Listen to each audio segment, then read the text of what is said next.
Είναι το Winner Mentality FMNBet και πάμε να δούμε την ανάλυση των αποτελεσμάτων για το δελτίο που δώσαμε για τις 4 Ιανουαρίου 2026. Πρώτο δελτίο είναι το δελτίο που βλέπουμε, είναι το δελτίο Bunker, ο διπλασιασμός που δίνουμε. Βλέπουμε ότι έχουμε χάσει μόνο ένα σημείο και θα εξηγήσουμε ακριβώς τι έχει γίνει και σε αυτό το παιχνίδι. Πάμε στο πρώτο παιχνίδι, το οποίο είναι Αλαβές Οβιέδο. Έχουμε παίξει άσοχη διπλή ευκαιρία. Η Οβιέδο που στο 56 κάνει το 0-1 με τον Βίνας.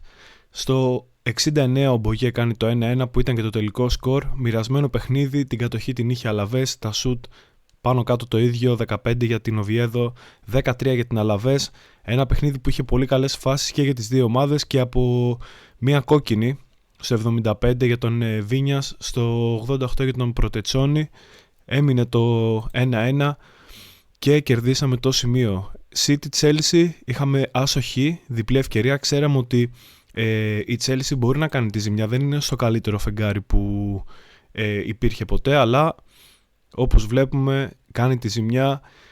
Η City είχε ένα καταιγιστικό παιχνίδι, είχε πάρα πολλές φάσεις, είχε 60% κατοχή, 40% για τους Λονδρέζους. Για την Chelsea, ο Reinders στο 42 κάνει το 1-0, χάνουν πάρα πολλές ευκαιρίες, ήταν αρκετά άστοχη η City, είχε 14 σουτ, μόλις 3 εξ αυτών κατέληξαν στο στόχο και ως αποτέλεσμα στο 94 η μπάλα πληρώνει και η Chelsea με τον Ένζο Φερνάντες στις καθυστερήσεις κάνει το 1-1.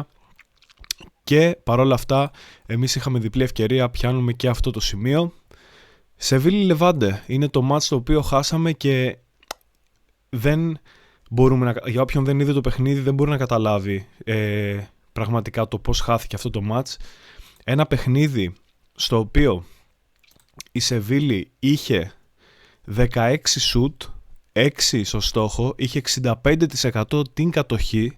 Σε όλο το παιχνίδι έκανε ευκαιρίες. Η Λεβάντε είχε 6 σουτ και έβαλε 3 γκολ. Στο 45 και κάτι καθυστερήσεις του πρώτου ημιχρόνου με τον Λοσάδα, με τον Κάρλος Έσπι στο 77 και μετά αφού τα παράτησε η Σεβίλη. Στο 94 το κερασάκι στην τούρτα με τον Κάρλος Άλβαρες.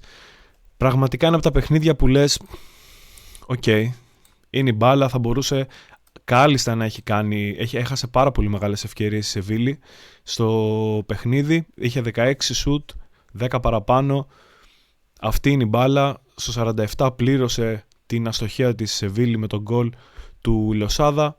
Στο δεύτερο ημίχρονο μπήκε, είχε ατυχία, έχασε πάρα πολλές φάσεις, τιμωρήθηκε από τον Έσπι και μετά παράτησε το παιχνίδι και δέχτηκε άλλο ένα γκολ. Το είχαμε διπλή ευκαιρία, θεωρήσαμε ότι η Σεβίλη απέναντι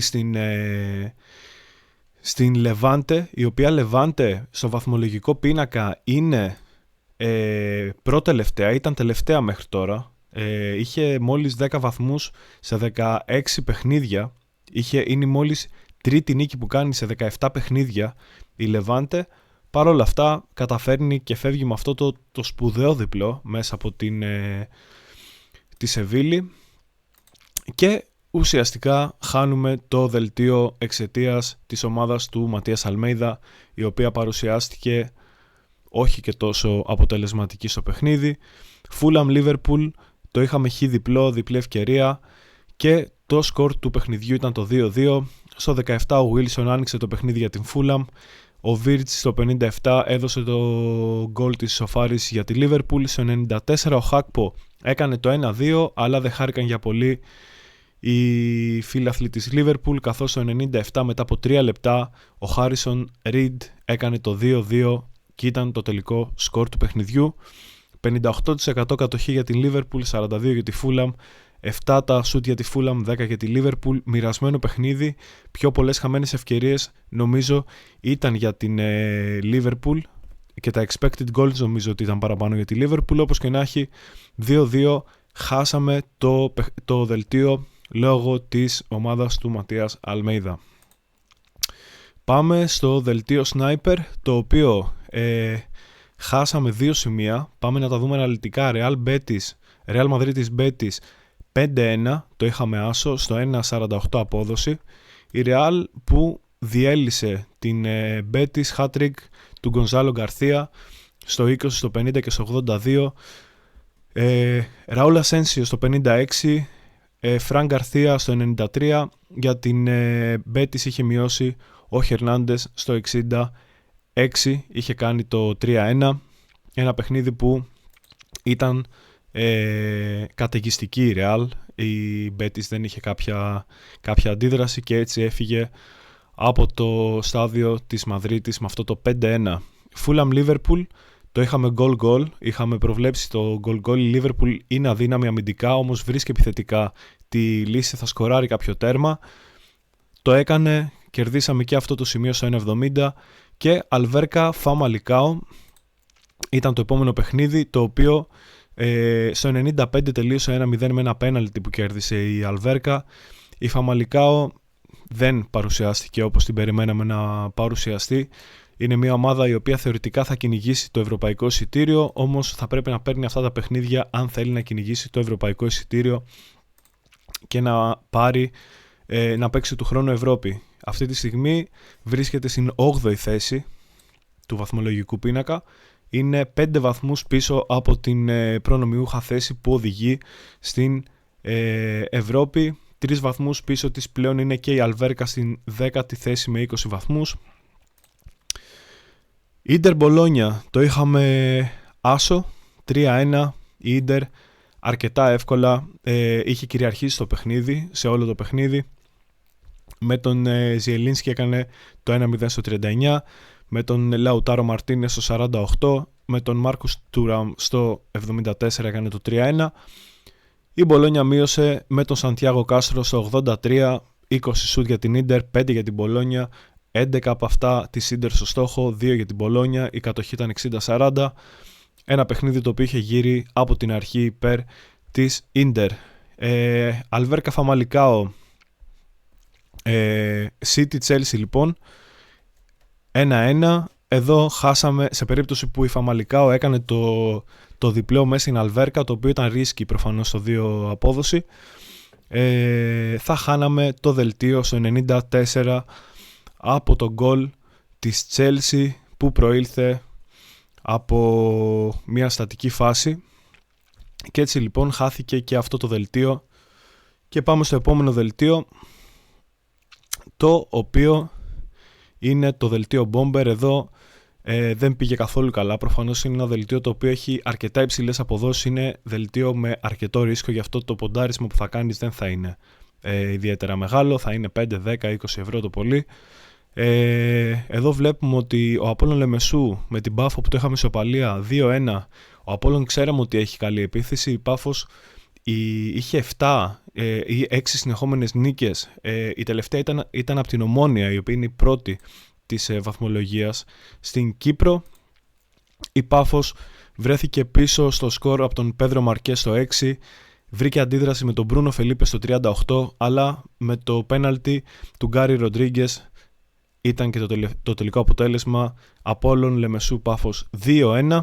Η Πάφος χάνει την ευκαιρία να σκαρφαλώσει πρώτη, έστω και με ένα παιχνίδι λιγότερο από την Ομόνοια, έχει την ευκαιρία ακόμα να το κάνει.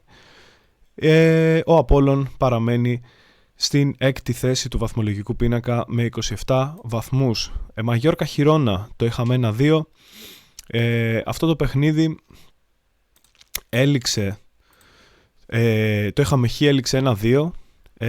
Μια Χιρόνα η οποία στα εκτός έδρας δεν τα πηγαίνει και τόσο καλά, θα λέγαμε. Δεν είναι και τόσο αποτελεσματική ομάδα επιθετικά. Περιμέναμε να τις βάλει δύσκολα η Μαγιόρκα, η οποία έπαιζε και στην έδρα της. Παρόλα αυτά, ο Βίκτορ Τσιγκάνκοφ στο 25 άνοιξε το σκορ για τη Χιρόνα. Με πέναλτι ο Βανάτ έκανε το 1-2 στο 63. Η Μαγιόρκα το μόνο που κατάφερε ήταν με τον Μουρίκη στο 91 να κάνει το 1-2. Η Μαγιόρκα σε αυτό το παιχνίδι, το αξιοσημείωτο στατιστικό είναι ότι είχε 0 σουτ και στο στόχο και γενικά είχε 0 σουτ, και το ίδιο και 3 σουτ είχε η Χιρόνα και 1 στον στόχο. Και πάμε στο επόμενο παιχνίδι, Βερόνα Τορίνο, ένα παιχνίδι το οποίο το είχαμε και αυτό ήταν το τρίτο χινάρι. Εδώ βλέπουμε ότι Η Τωρίνο έφυγε με το διπλό πολύ άνετα από την έδρα της Βερόνα. Τζιοβάνι Σιμεώνο στο 10, Σέζαρε Κάσαντεϊ στο 87 και ο Νγιέ στο 91 έκανε αυτό το 0-3. Πολύ εύκολη επικράτηση της Τωρίνο. Η Βερόνα δεν μπόρεσε να τις βάλει δύσκολα. 21 σουτ για την Τωρίνο, 7 για τη Βερόνα. Ένα παιχνίδι το οποίο ήταν καταιγιστική η Τωρίνο και έτσι πήρε το διπλό. Αυτό ήταν για σήμερα, αυτά ήταν τα αποτελέσματα. Στα επόμενα θα τα πάμε καλύτερα. Τα λέμε στο επόμενο βιντεάκι. Αν θέλετε να βλέπετε παραπάνω βιντεάκια για Football Manager ή να παίρνετε δωρεάν στοιχηματικά προγνωστικά, κάντε subscribe, πατήστε το καμπανάκι και κάντε like στα βίντεό μας. Οι πρώτοι 100 subscribers του καναλιού θα μπουν σε μια κλήρωση για να κερδίσουν μια PaySafe αξίας 20 ευρώ.